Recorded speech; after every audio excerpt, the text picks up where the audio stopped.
23 crore rupees swindled in 47 days.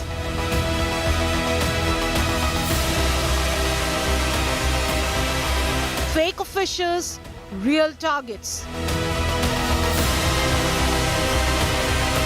The scourge of cyber scams in India.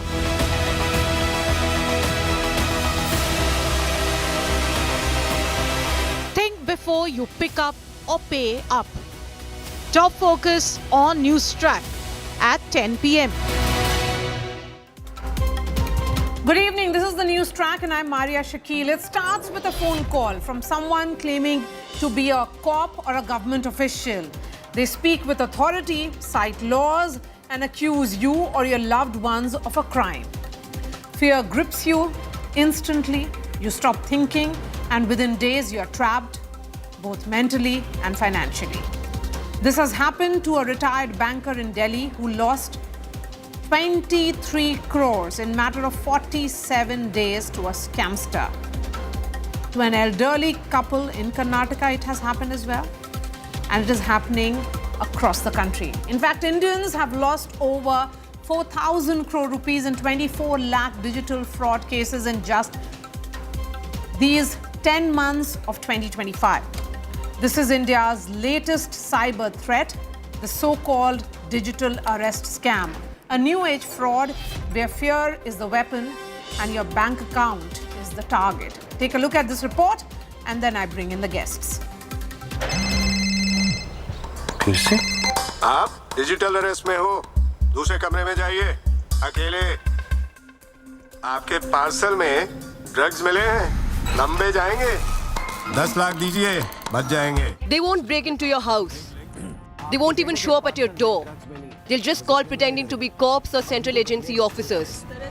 Tell you your name is linked to a crime and convince you that you are under house arrest. Welcome to India's newest cyber plague, the digital arrest scam. 19 सितंबर तक A 78-year-old retired banker in South Delhi is the latest to be called. A month-long ordeal that led to a fraud of 23 crore rupees in what could be country's biggest digital arrest scam.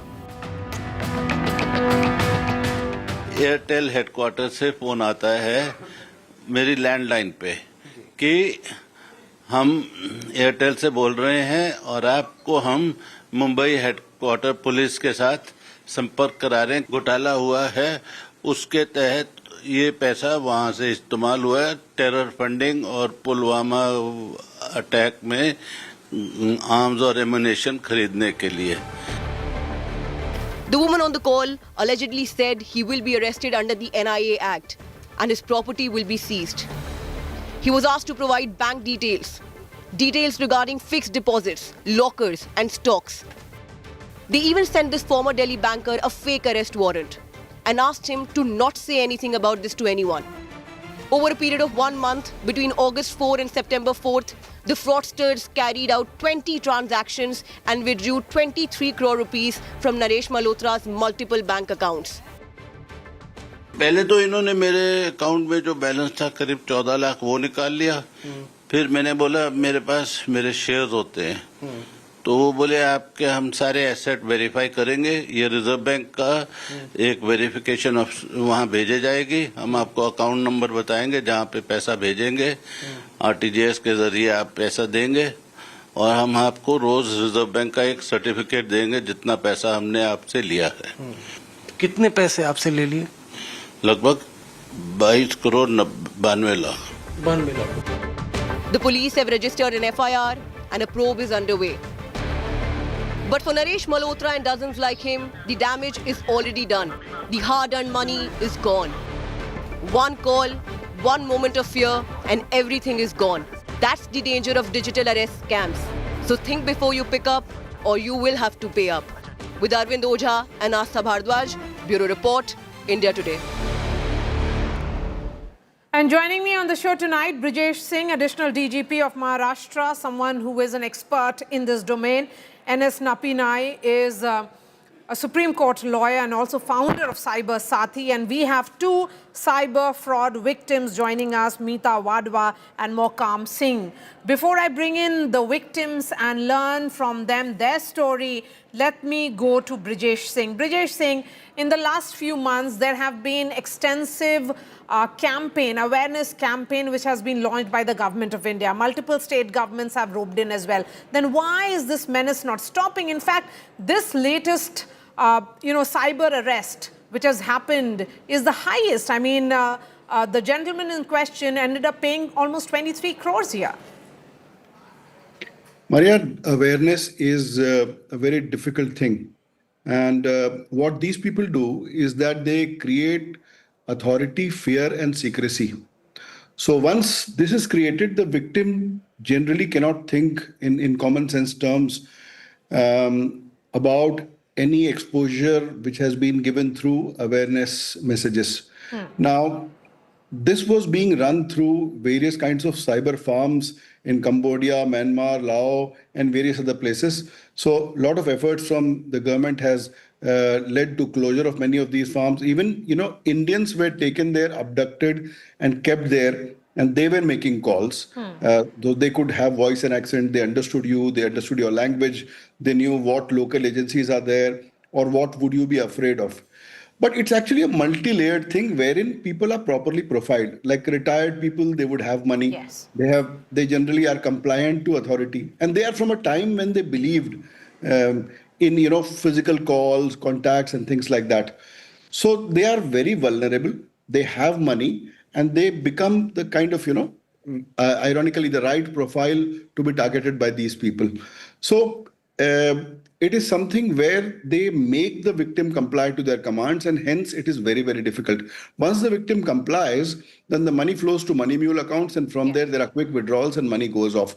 So it is happening in real time, and the law enforcement and the banking response to this in real time is very, very difficult. Hence, this keeps on happening. Okay. I want to understand from you also, Brijesh Singh, particularly, can there be some kind of collaboration between multiple agencies? Also, the telecom, the role of telecommunication becomes important here. The telecom companies, can they collaborate with the enforcement agencies, banks, and international enforcement to make scam operations harder to run? A lot is being done. There's a central government Ministry of Home agency which is called I4C, which is doing is doing great work in this regard, which is sharing information across all banks, wallets, any kind of payment operators, NBFCs, UPI. But see, this real-time coordination with everybody becomes extremely difficult because you don't know what route this money is going to take. But the best route is 1930 because 1930 is a number which everybody should note. There's a golden hour principle that if you can call 1930 within an hour of your money being swindled, then there's a high chance that it would be stopped because 1930 has the authority across banks, across institutions, across payment wallets to stop money from flying from your account. So a lot is being done, coordination is being done, but however the scale of problem is still very large. Okay, so 1930 for all those watching this program is the number you can dial in case if you face a situation of this nature. NS Napinai, we are looking at that golden period. What if in multiple cases, in this particular case, again, the golden period was missed because he was allegedly under this cyber arrest, digital arrest for 47 days. Then the question is, how can victims be reassured legally? Fast-tracked cybercrime courts, stronger digital complaint portals, or tougher penalties for impersonation of officials? Critically, Marya, every victim first looks for recovery of their money. So that's why the golden hour is critical, that you move before the money leaves the banking channels. So I personally feel, and this is something I have been repeatedly vocalizing, which is that that at least one hop is through banking channels. So it is really important for banks to figure out a remedy to block monies once they flow into mule accounts, because you can use technology to identify and create ring fencing in terms of how the money flow happens. Because if they are able to detect fraud using AI or other technology tools, they can definitely use the same tools to find unnatural flow of money. It seems rather simplistic. I know it's not that simple, but it's at least a good starting point. Okay. And it really confounds me on why this act by the banks are not being done. Awareness is fine, but then you're just preaching to the victims, telling them stay safe. Yes, stay safe. Somebody is Absolutely. somebody is bound to fall victim. Then it is for the system to work for them and to protect them. Okay. Even So there's against no the victim protection which is happening here. It is essentially caution which is being advised. Stay cautious. That is the only way. You have to protect your own self is the message which is coming in. Mohkam Singh, you are again a cyber fraud victim. Tell us your story. Were you able to recover any money so far? On this 23rd of this last month, I received messages, lot of OTPs that this is an OTP for a car share, this is OTP for this thing. I neglected all this OTP. And when in the night, around 8:30 p.m., I got a message on my phone, if you have applied for this new SIM. I didn't apply. The message was there that if you have not applied, you say just no SIM. So I replied no SIM, and even acknowledgement from that Airtel also came to me that we have received your message. Thank you. Next day on Sunday, my contact my number, was stopped, and I think I went to the Airtel office. That was Sunday. All was closed. I called to this thing, their call centers, and nobody responded. So on 25th was Monday, and I just was having some that thing in mind that something is going wrong. I went to Airtel office early in the morning, and they just asked me that your phone has been hacked and some SIM has been has been claimed by some another. You just rush to your bank. I rushed to my bank, and to my dismay, I found that from 3 accounts, already 1 crore and 26 lakhs rupees had been drained away. I was just surprised how to do that. And then my banker froze that account because I was somewhat lucky that the bank which I was using, the same bank that cyber persons were also using. So in your case, there was no digital arrest per se. No digital arrest. It was all, there's some hacked my phone. Okay, someone hacked your phone. Meeta Wadhwa, so Mohkam Singh, did you receive your money back? Did you get your money back? Yeah, I was lucky enough that I except 1 lakh, I have received all the money. Okay. But the thing is that in some point around 44 lakhs, they have sent to some MMTC company, and they have purchased gold from that. And that MMTC company is claiming that they came with the PAN card and GST and all that. And they are claiming that this money should be ours, and we didn't know that this is this fraud money.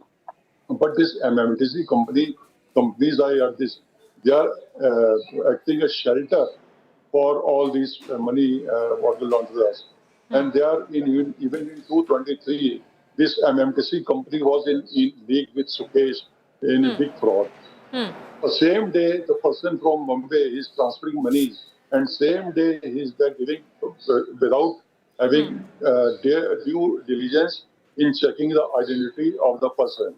So the thing is that I think this cyber it is not well equipped because the surge is so much that the government has got to do something. So Mohkam Singh, basically in your case, what we are looking at is there is a new form of cyber fraud, in which you are losing your money, but thankfully you were alert enough, and there has been recovery in your case. Meeta Wadhwa, tell us your story.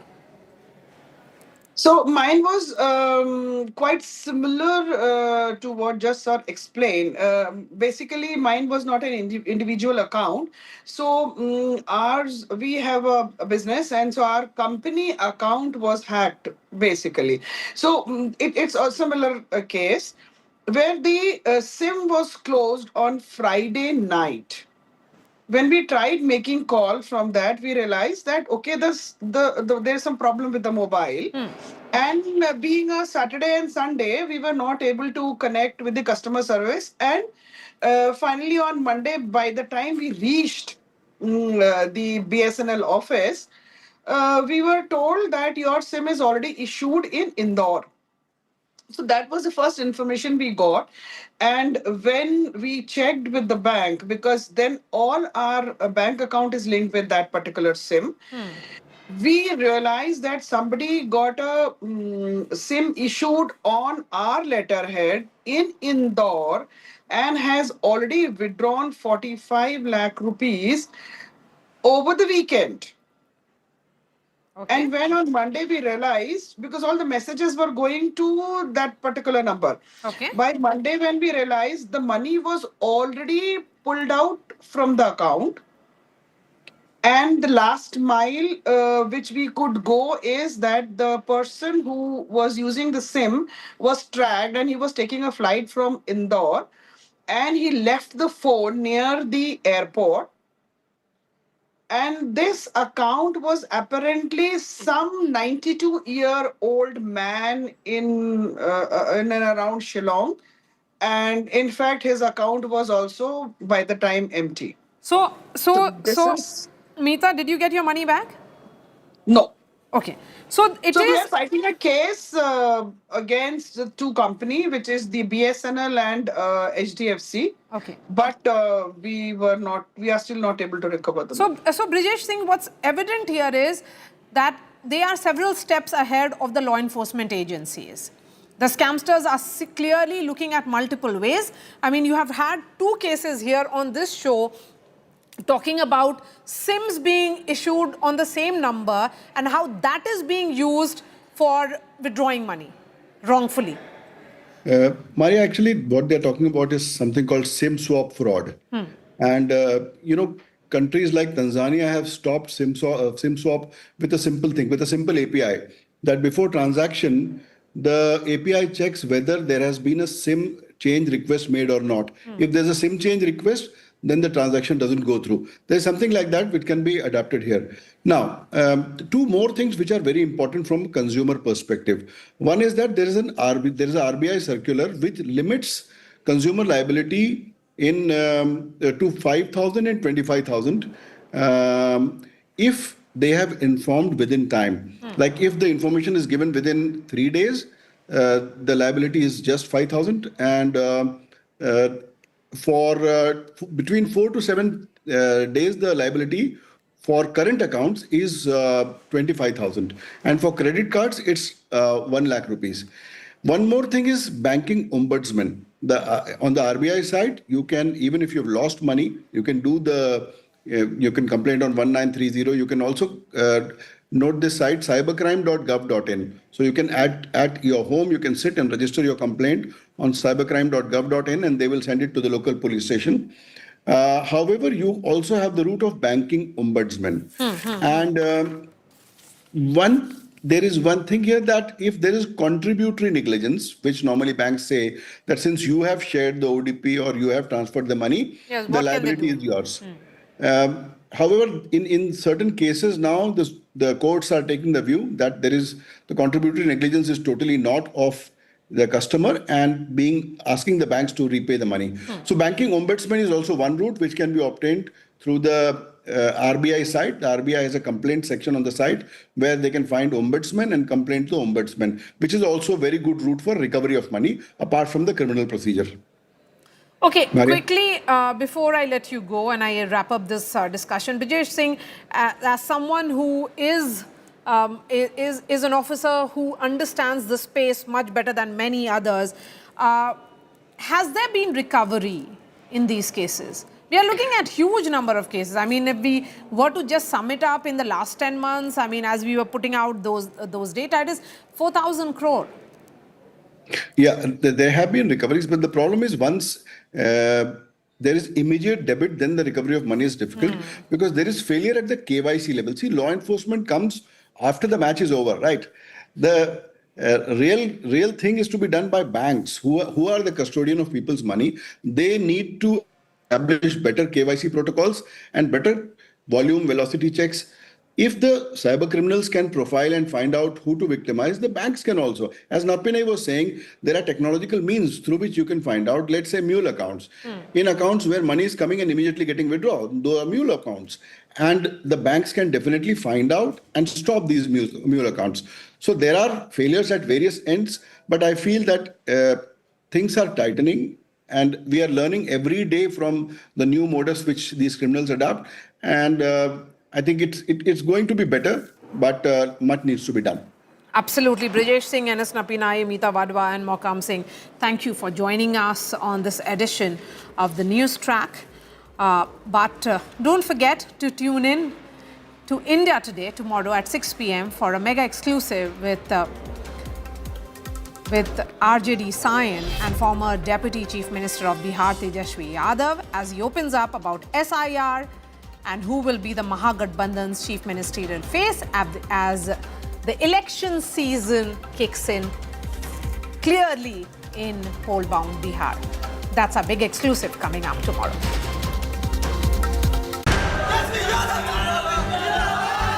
मंजिल एक अन्य मार्ग है, कितने दूर कितने पास। 2020 से 2025 में क्या बदल गया? जनता ने मूड बना लिया है। प्रधानमंत्री नरेंद्र मोदी और home minister Amit Shah infiltrators का इशू उठा रहे हैं। केवल चुनाव मुद्दे क्यों बनाना चाह रहे हो आप इसको? आप समझ गए होंगे जंगल राज की बात हो। एक ही बात, एक ही रंग। बंदी पर आपकी क्या नीति होगी? क्योंकि प्रशांत किशोर बोल रहे हैं कि अगर उनकी सत्ता बनेगी तो पहले कैबिनेट में बंद कर। गांधी जी का फोटो तो इस्तेमाल करते हैं लेकिन उनके विचार पे नहीं चलते। महागठबंधन का आप चेहरा है, ये अंडरस्टूड है, लेकिन फॉर्मल अनाउंसमेंट में क्या करें?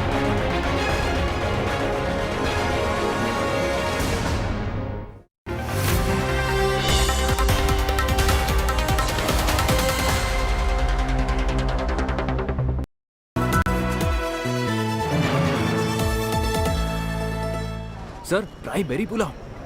Too good. Good, no?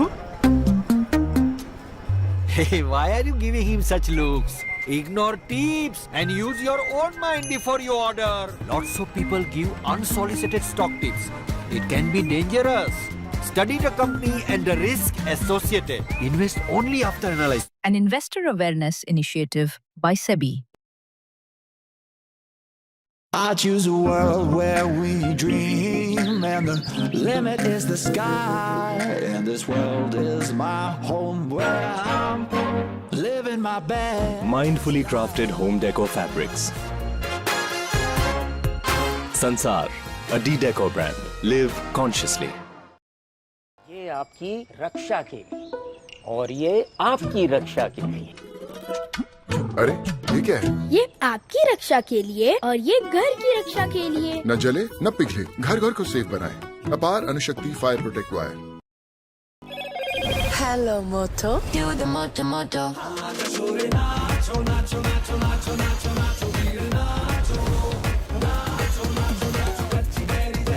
Motorola Edge 60 Pro, the true flagship killer. Grab Motorola Edge 60 Pro today. Hi, here are the top headlines presented by Motorola. Shah Rukh and Vikrant Messi shines at 71st National Awards. Receives Best Actor Award. Akhilesh on Azam Khan's release. Says all cases will be withdrawn if we form government. Ashok Chaudhary sends rupees 100 crore defamation notice to Prashant Kishore. India Today Conclave Mumbai 2025.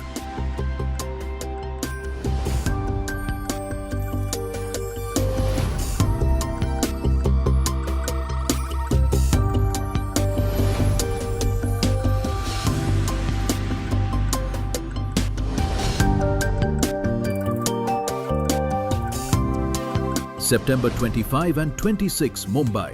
Book your seat now.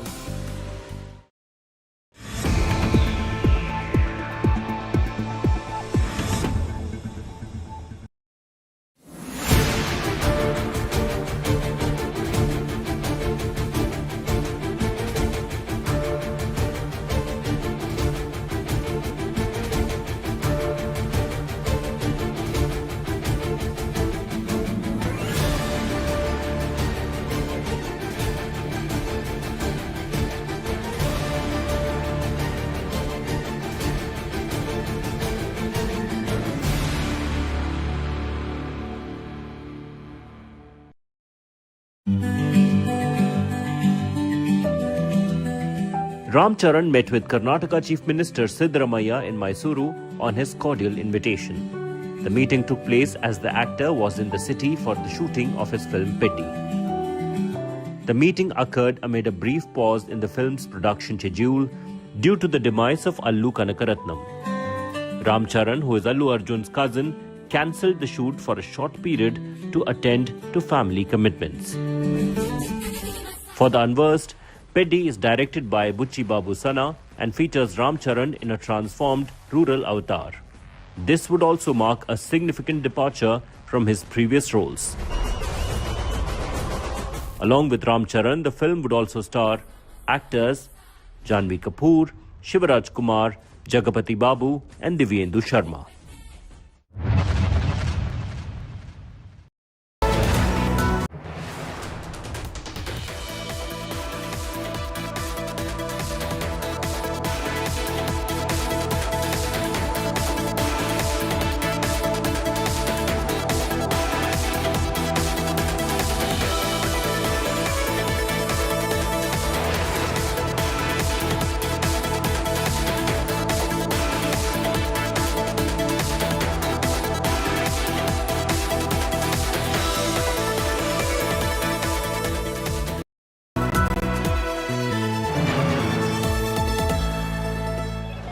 Hello, Moto. Do the moto moto.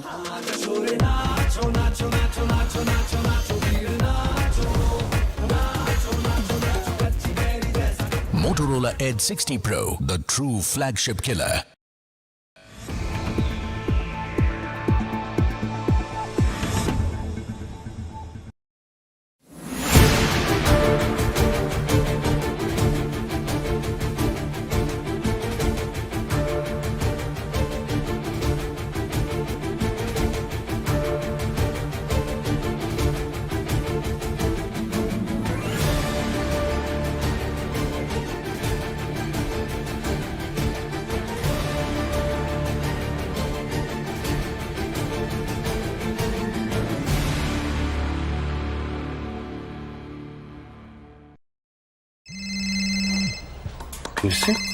आप digital arrest में हो, दूसरे कमरे में जाइए, अकेले।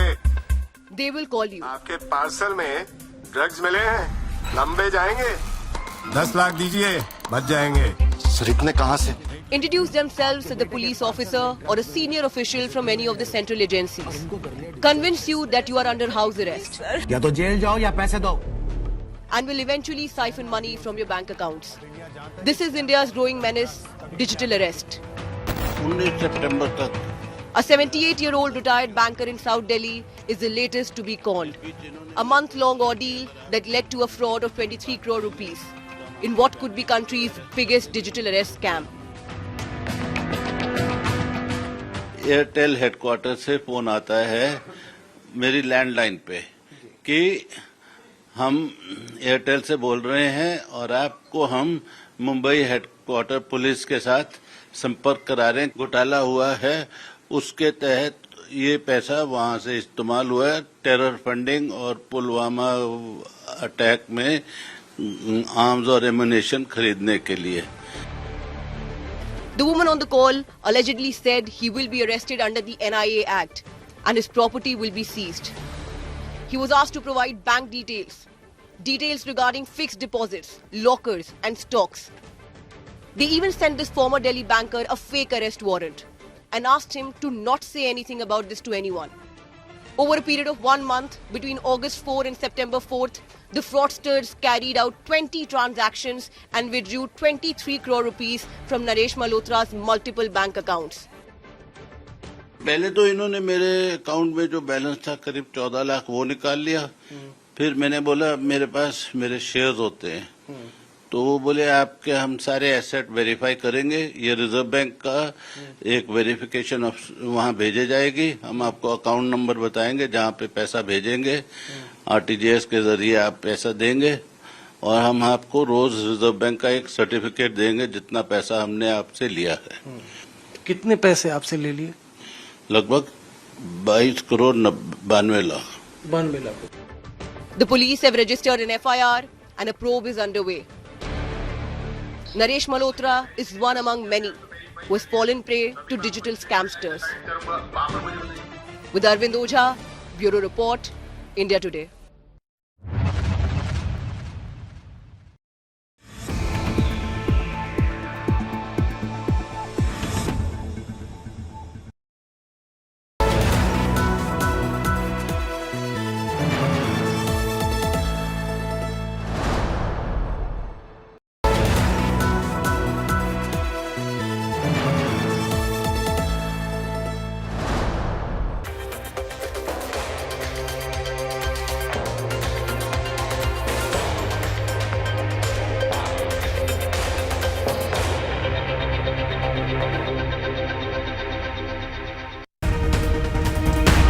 Hello and welcome. I'm Geeta Mohan and you're watching India Today Global. The big story coming in from New York. UNGA address was nothing but a Trump show.